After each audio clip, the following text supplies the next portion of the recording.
کہہ چکے ہیں، حضرت ابوبکر، حضرت عمر، حضرت عثمان اور حضرت عائشہ۔ ان چاروں کے لیے خاص طور پر ہمارے سارے مجتہدین نے فتویٰ دیا ہے کہ ان کا نام لے کر نامناسب جملے ان کے لیے کہنا شرعاً حرام ہے۔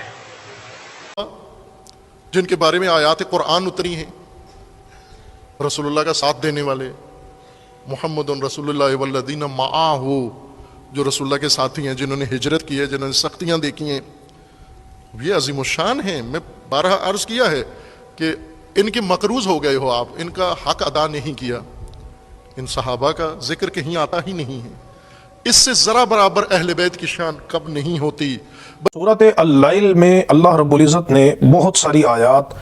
خلیفہ راشد حضرت سیدنا ابو بکر صدیق رضی اللہ تعالی عنہ کی شان میں نازل فرمائی۔ اہل سنت کے تمام مفسرین کا اس بات پر اتفاق ہے کہ فَأَمَّا مَنْ أَعْطَى وَاتَّقَى وَصَدَّقَ بِالْحُسْنَى، فرمایا کہ بہرحال وہ جس نے دیا اور اس نے تقوی اختیار کیا اور اس نے حسنہ کی تصدیق کی، فَسَنُيَسِّرْهُ لِلْيُسْرَى، تو ہم ان قریب آسانی کو اس کے لیے آسان کر دیں گے۔ اور آگے فرمایا وَسَيُجَنَّبُهَا الْأَتْقَى الَّذِي يُؤْتِي مَالَهُ يتزکا، ان قریب جہنم سے اس بڑے متقی کو بہت دور رکھا جائے گا کہ جو اپنا مال اس لیے دیتا ہے کہ وہ ستھرا ہو جائے۔ وَمَا لِأَحَدٍ مِّن نِعْمَةٍ عِندَهُ مِن نِعْمَةٍ تُجْزَىٰ،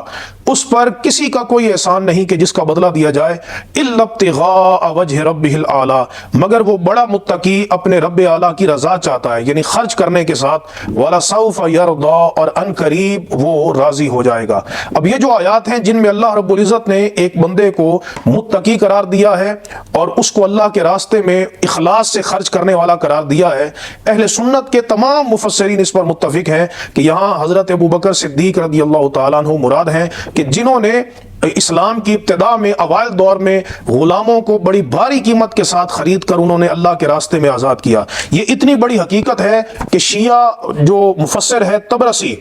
اس کو بھی یہ بات تسلیم کرنی پڑی کہ ان آیات کا شان نزول حضرت ابوبکر صدیق رضی اللہ تعالیٰ عنہ کے بارے میں۔ چنانچہ یہ مجمع البیان تفسیر 10ویں جلد اس کی میرے ہاتھ میں موجود ہے اور اس کا صفحہ نمبر 554 ہے۔ اس میں حضرت عبداللہ بن زبیر رضی اللہ تعالیٰ عنہ یہ بیان کرتے ہیں کہ ان الآیت نزلت فی ابی بکر رضی اللہ تعالیٰ عنہ، یہ جو آیت ہے یہ اللہ رب العزت نے حضرت ابوبکر صدیق کی شان میں نازل فرمائی ہے۔ لِأَنَّهُ اشْتَرَى الْمَمَالِيكَ الَّذِينَ أَسْلَمُوا، چونکہ انہوں نے غلاموں کو جو مسلمان ہو چکے تھے اور جن پر ظلم کیے جاتے تھے ان غلاموں کو خریدا، جیسے بلال، عامر بن فہیرہ اور ان کے ماسوا، وَأَعْتَقَهُمْ، اور حضرت ابوبکر صدیق رضی اللہ تعالیٰ عنہ نے ان کو خرید کر آزاد کر دیا۔ تو جن کے اخلاص کی گواہی قرآن دے رہا ہے،